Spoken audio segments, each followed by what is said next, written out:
नमस्कार। आज हम बात कर रहे हैं बिहार की एक काफ़ी पुरानी और गंभीर समस्या के बारे में, भ्रष्टाचार। हमारे पास इससे जुड़े कुछ कह सकते हैं दस्तावेज और लेख है। ये इसके अलग-अलग पहलू, इसकी जड़ें, असर और हाँ, समाधान पर भी कुछ रोशनी डालते हैं।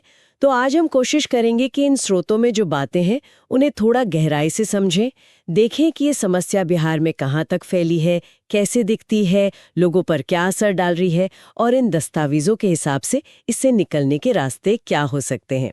चलिए शुरू करते हैं। बिल्कुल। और ये वाकई एक काफी पेचीदा मुद्दा है। इसका असर, जैसा हमारे पास जो सामग्री है वो बताती है, राज्य के विकास से लेकर आम नागरिक की रोजमर्रा की जिंदगी तक साफ महसूस होता है। जानकारी यही इशारा करती है कि ये प्रॉब्लम सिर्फ कुछ डिपार्टमेंट्स तक नहीं है, बल्कि ये पॉलिटिक्स, एडमिनिस्ट्रेशन, सरकारी कामकाज, इस पूरे ताने बाने में काफी गहरे तक फैली हुई है। हाँ, और सामग्री का शायद पहला बड़ा पॉइंट यही है कि इसका दायरा बहुत बड़ा है। मतलब राजनीति, शिक्षा, स्वास्थ्य, पुलिस, प्रशासन, ऐसा शायद ही कोई फील्ड हो जो इससे बचावा लगता हो। ये किसी एक जगह की बात नहीं, जैसे पूरे सिस्टम में फैली हो। क्या स्रोत कुछ उदाहरण देते हैं कि अलग-अलग जगहों पर कैसे काम करता है? हाँ बिल्कुल, देखिए, जब हम कहते हैं ना कि हर क्षेत्र में है, तो इसका मतलब थोड़ा समझना होगा। सामग्री बताती है जैसे राजनीति में चुनावों की फंडिंग से लेकर पॉलिसी बनाने में अपने लोगों को फायदा पहुंचाने तक असर दिख सकता है। शिक्षा में आप देखिए, फर्जी डिग्री या अपॉइंटमेंट्स में गड़बड़ी की बातें आती हैं। हेल्थ सेक्टर में सरकारी अस्पतालों से दवाइयां गायब हो जाना या इक्विपमेंट का पता न चलना, डॉक्टरों का एब्सेंट रहना, ये सब भ्रष्टाचार के ही रूप हैं और इनसे आम आदमी सीधा सीधा प्रभावित होता है। पुलिस और प्रशासन में तो खैर छोटे मोटे काम के लिए भी सुविधा शुल्क, मतलब रिश्वत की शिकायतें तो आम हैं, जैसा दस्तावेज बताते हैं। और इसका नतीजा, मतलब जाहिर है सरकारी पैसा बर्बाद होता होगा, फेवरेटिज्म होता होगा, लेकिन ये स्रोत इसके ओवरऑल असर पर क्या कहते हैं? बड़े पैमाने पर क्या होता है? परिणाम तो देखिए बहुत गंभीर हैं। सबसे पहला तो यही कि जो पब्लिक का पैसा है, जो डेवलपमेंट के लिए है, अच्छी सड़कें, स्कूल, अस्पताल, सिंचाई, वो या तो किसी की जेब में चला जाता है या फिर उसका इतना गलत इस्तेमाल होता है कि जमीन पर कुछ ठोस दिखता नहीं। दस्तावेज इसे विकास की धीमी रफ्तार का एक बड़ा कारण मानते हैं। फिर रिश्वतखोरी और पक्षपात से क्या होता है? जो योग्य लोग हैं उन्हें मौके नहीं मिलते, चाहे सरकारी नौकरी हो या कोई कॉन्ट्रैक्ट। इससे पूरे सिस्टम की क्वालिटी गिरती है और आम नागरिक का, कह सकते हैं, भरोसा टूटता है। सामग्री में एक बहुत मशहूर केस का जिक्र है, चारा घोटाला। ये नाम तो बिहार के साथ जुड़ा हुआ है। यहाँ ये जानना दिलचस्प है कि स्रोत इसे किस तरह देखते हैं। सिर्फ एक फाइनेंशियल फ्रॉड मानते हैं या कुछ और मतलब निकालते हैं? चारा घोटाला जैसा इन दस्तावेजों में इसका विश्लेषण है, वो सिर्फ पैसों की हेराफेरी का मामला नहीं था। वो एक सिंबल बन गया, इस बात का प्रतीक कि कैसे ऊंचे पदों पर बैठे नेता, बड़े अफसर और ठेकेदार एक ऑर्गेनाइज तरीके से सरकारी खजाना लूट सकते हैं। करोड़ों रुपए जानवरों के चारे के नाम पर फर्जी बिलों से निकाल लिए गए। इसका महत्व इसलिए भी ज्यादा है क्योंकि इसने सिस्टम के अंदर का जो गड़जोड़ था और जो चेक इन बैलेंस की कमी थी, उसको उजागर कर दिया। ये दिखाता है कि जब करप्शन ऑर्गेनाइज्ड हो जाए तो उसका स्केल कितना बड़ा हो सकता है। लेकिन क्या प्रॉब्लम सिर्फ ऐसे बड़े हाई प्रोफाइल स्कैम्स तक ही है या फिर ये आम आदमी की रोज की जिंदगी पर भी असर डालती है? बिल्कुल। और यहीं पर एक और जरूरी बात आती है। बड़े घोटाले तो ठीक है, मीडिया में आ जाते हैं, लेकिन सामग्री इस बात पे जोर देती है कि भ्रष्टाचार का असर आम आदमी रोज महसूस करता है। कई सरकारी दफ्तरों में आज भी वो स्पीड मनी या सुविधा शुल्क वाली बात है। मतलब लोगों को अपने जायज काम करवाने के लिए भी, जो उनका हक है, उसके लिए भी छोटी छोटी रिश्वत देनी पड़ती है। मतलब अगर किसी को बर्थ सर्टिफिकेट बनवाना है या ज़मीन के कागजात चाहिए, लाइसेंस रिन्यू करवाना है, या मान लीजिए कोई सरकारी स्कीम है जैसे वृद्धावस्था पेंशन, उसका फ़ायदा लेना है, तो क्या ये मुमकिन है कि उसे क्लर्क या बाबू को कुछ ऊपर से देना पड़े? इन दस्तावेज़ों के हिसाब से क्या ये इतना कॉमन है? यहाँ तक कि नौकरी में भर्ती, लाइसेंस मिलने और क्या न्याय मिलने में भी इसका असर हो सकता है? ये तो वाकई बहुत ही निराशाजनक तस्वीर है। और इसका सीधा असर फिर राज्य की पूरी स्थिति पर दिखता होगा। गरीबी, बेरोजगारी, लोग बाहर जा रहे हैं काम करने, बेसिक सुविधाएं कम है। क्या स्रोत सब इन सबको जोड़ते हैं? बिल्कुल। दस्तावेज साफ तौर पर कहते हैं कि ये जो फैला हुआ भ्रष्टाचार है, ये राज्य के इकोनॉमिक और सोशल डेवलपमेंट में एक बहुत बड़ी रुकावट है। जब सरकारी पैसा सही जगह नहीं लगता तो सड़कें नहीं बनती, स्कूल कॉलेजेस की हालत खराब रहती है, हेल्थ सर्विसेज ठीक नहीं होती। इससे इन्वेस्टमेंट का माहौल भी बिगड़ता है। बाहर की कंपनियां ऐसे माहौल में पैसा लगाने से हिचकिचाती हैं जहां ट्रांसपेरेंसी ना हो, हर कदम पर रिश्वत का डर हो। नतीजा, रोजगार के मौके कम होते हैं और युवाओं को काम की तलाश में दूसरे राज्यों में जाना पड़ता है, जिसे हम पलायन कहते हैं। इसमें एक और पहलू भी है। उन लोगों का क्या जो इस सिस्टम में ईमानदारी से काम करना चाहते हैं? क्या स्रोत उन अफसरों या कर्मचारियों की मुश्किलों के बारे में कुछ बताते हैं जो करप्शन के खिलाफ खड़े होने की कोशिश करते हैं? हाँ, और ये एक बहुत ही सीरियस मुद्दा है। जानकारी के मुताबिक जो ईमानदार अफसर या कर्मचारी सिस्टम में सुधार लाने की कोशिश करते हैं या नियमों को सख्ती से लागू करना चाहते हैं, उन्हें अक्सर भारी दबाव झेलना पड़ता है। इसमें ट्रांसफर की धमकी हो सकती है, झूठे आरोप लग सकते हैं या कभी-कभी तो फिजिकल अटैक का खतरा भी रहता है। उन्हें पॉलिटिकल लेवल पर या अपने ही सीनियर से विरोध झेलना पड़ता है। ये स्थिति सुधार की उम्मीद को और कमजोर करती है, क्योंकि ये दूसरों के लिए एक मिसाल बन जाती है कि देखो ईमानदारी से चलने का रास्ता कितना मुश्किल और खतरनाक हो सकता है। ये सब सुनकर तो ऐसा लगता है कि स्थिति बहुत मुश्किल और निराशाजनक है। क्या इन स्रोतों में कहीं कोई उम्मीद की किरण भी दिखती है, या मान लिया जाए कि बदलाव बहुत मुश्किल है, नामुमकिन सा? नहीं, पूरी तरह निराशा वाली बात भी नहीं है। सामग्री कुछ पॉजिटिव चीजों का भी जिक्र करती है, हालांकि वो अभी शायद शुरुआती स्टेज में हो। एक जरूरी बात है युवाओं में बढ़ती जागरूकता।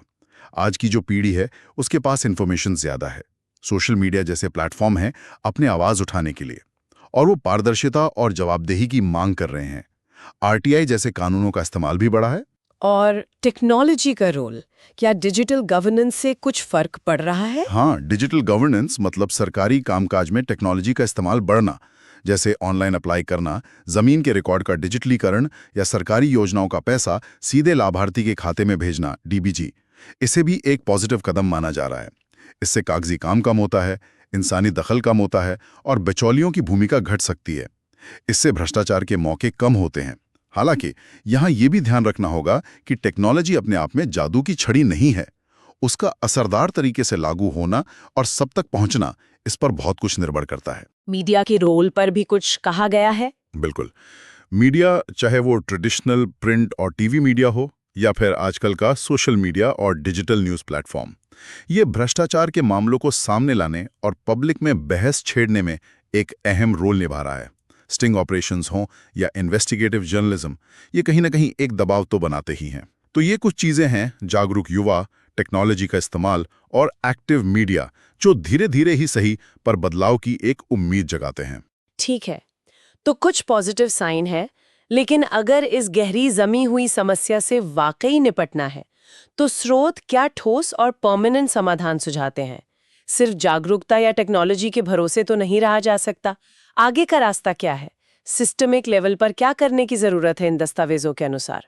यहाँ पर सामग्री एक कह सकते हैं मल्टी प्रोंग्ड स्ट्रेटेजी की बात करती है। मतलब कोई एक जादुई हल नहीं है, बल्कि कई मोर्चों पर एक साथ काम करना होगा। पहला और सबसे जरूरी पहलू है सख्त कानून और उनका अमल और न्याय व्यवस्था में सुधार। इसका मतलब सिर्फ कानून बनाना नहीं, बल्कि उन्हें बिना किसी डर या भेदभाव के लागू करना है। दोषी चाहे कितना भी पावरफुल क्यों ना हो, उसे सजा मिलनी चाहिए। इसके लिए पुलिस, जांच एजेंसीज और जुडिशरी को इंडिपेंडेंट और मजबूत बनाना होगा, ताकि वो बिना किसी दबाव के काम कर सके। दस्तावेज इशारा करते हैं कि अक्सर कानून तो होते हैं, पर उनके अमल में ढिलाई या पॉलिटिकल दखलंदाजी, ये बड़ी प्रॉब्लम है। कानून के अलावा और क्या? सिस्टम को और ट्रांसपेरेंट बनाने के बारे में क्या सुझाव है? टैक्स देने का प्रोसेस, सरकारी खरीद, अपॉइंटमेंट्स और वेलफेयर स्कीम्स के लाभार्थियों का चुनाव, इन सब में ज्यादा से ज्यादा खुलापन लाने की जरूरत है। इसमें टेक्नोलॉजी एक बड़ा टूल हो सकती है। सारी जानकारी ऑनलाइन देना, ई टेंडरिंग को जरूरी करना, पब्लिक रिकॉर्ड्स को आसानी से उपलब्ध कराना। सिटीजन चार्टर मतलब हर डिपार्टमेंट बताए कि कौन सी सर्विस कितने टाइम में मिलेगी, और अगर नहीं मिली तो शिकायत कहाँ करें, इसे भी सख्ती से लागू करने की बात कही गई है। आपने पारदर्शिता की बात की, लेकिन क्या सामग्री इस पर भी ध्यान देती है कि इसे लागू करने में प्रैक्टिकल दिक्कतें क्या आ सकती हैं? क्या सिर्फ जानकारी ऑनलाइन डाल देना काफी है? ये बहुत वैलिड सवाल है। और हाँ, दस्तावेज मानते हैं कि सिर्फ जानकारी देना ही काफी नहीं है। लोगों को उस जानकारी को समझने और उसका इस्तेमाल करने लायक भी होना चाहिए। इसके अलावा ब्यूरोक्रेसी के अंदर से भी ट्रांसपेरेंसी को लेकर एक रेजिस्टेंस हो सकता है। इसलिए पारदर्शिता के साथ साथ एक मजबूत मॉनिटरिंग और शिकायत निवारण का सिस्टम होना भी जरूरी है, ताकि अगर कहीं गड़बड़ी हो रही है तो उसे पकड़ा जा सके और सुधारा जा सके। और तीसरा मोर्चा, आपने कहा था कई मोर्चों पर काम करना होगा। तीसरा और शायद सबसे अहम मोर्चा है जन भागीदारी और जवाबदेही। मतलब आम नागरिक, सिविल सोसाइटी संगठन और मीडिया, इनको एक्टिव होकर सरकार और प्रशासन से सवाल पूछने होंगे और उन्हें उनके कामों के लिए जिम्मेदार ठहराना होगा। इसमें सोशल ऑडिट यानी जनता द्वारा सरकारी कामों का ऑडिट, जन सुनवाई और विसल ब्लोअर जो भ्रष्टाचार उजागर करते हैं, को सुरक्षा देना, ये सब कदम शामिल हो सकते हैं। जब तक जनता जागरूक होकर अपने अधिकारों और सरकार के कर्तव्यों के प्रति सवाल नहीं पूछेगी, तब तक ऊपर से किए गए सुधार वो आधे अधूरे ही रहेंगे। तो इसका मतलब ये हुआ कि ये सिर्फ सरकार या सिस्टम की जिम्मेदारी नहीं है, बल्कि बदलाव लाने में समाज के हर वर्ग की, हर नागरिक की भूमिका है। ये एक तरह का साझा प्रयास है। बिल्कुल। इन स्रोतों का निचोड़ यही है कि बिहार में भ्रष्टाचार की चुनौती से निपटना एक मैराथन दौड़ है, कोई 100 मीटर की रेस नहीं। इसके लिए पॉलिटिकल विल चाहिए, एडमिनिस्ट्रेटिव रिफॉर्म्स चाहिए, टेक्निकल समाधान चाहिए और सबसे बढ़कर एक जागरूक और एक्टिव नागरिक समाज चाहिए। केवल जब ये सारे तत्व मिलकर काम करेंगे, तभी राज्य सही मायनों में निष्पक्षता, गुड गवर्नेंस और समृद्धि की राह पर आगे बढ़ पाएगा। दस्तावेज आशावादी हैं कि ये मुमकिन है, लेकिन इसके लिए लगातार और समर्पित कोशिश की जरूरत होगी, जिसके सामाजिक, आर्थिक और राजनीतिक सभी तरह के पहलू हैं। जैसा हमने देखा, हमारे पास जो सामग्री है वो इसके असर को तो विस्तार से बताती ही है, साथ ही समाधान के लिए एक मल्टी डायमेंशनल रास्ते की तरफ भी इशारा करती है। हाँ, और ये महत्वपूर्ण है कि समाधान सिर्फ ऊपर से थोपे गए नियमों या कानूनों में नहीं ढूंढा जा रहा, बल्कि जन जागरूकता, पारदर्शिता और नागरिक भागीदारी को भी उतना ही जरूरी माना जा रहा है। ये अपने आप में एक दिलचस्प सवाल खड़ा करता है, जिस पर शायद हमारे सुनने वाले सोचना चाहें। इन दस्तावेजों में जो अलग अलग समाधान बताए गए, जैसे सख्त कानूनी कार्रवाई, सिस्टम में ट्रांसपेरेंसी लाना और नागरिकों की एक्टिव भागीदारी, इनमें से कौन सा एक एलिमेंट बिहार जैसे राज्य में, जहां प्रॉब्लम इतनी गहरी है, बदलाव की चिंगारी जलाने के लिए सबसे पहला और सबसे प्रभावी ट्रिगर या उत्प्रेरक साबित हो सकता है? क्या पहले डर पैदा करना जरूरी है, या सिस्टम को खोलना, या फिर लोगों को जगाना? इस पर सोचना शायद हमें इस मुद्दे की जटिलता को और बेहतर समझने में मदद कर सकता है।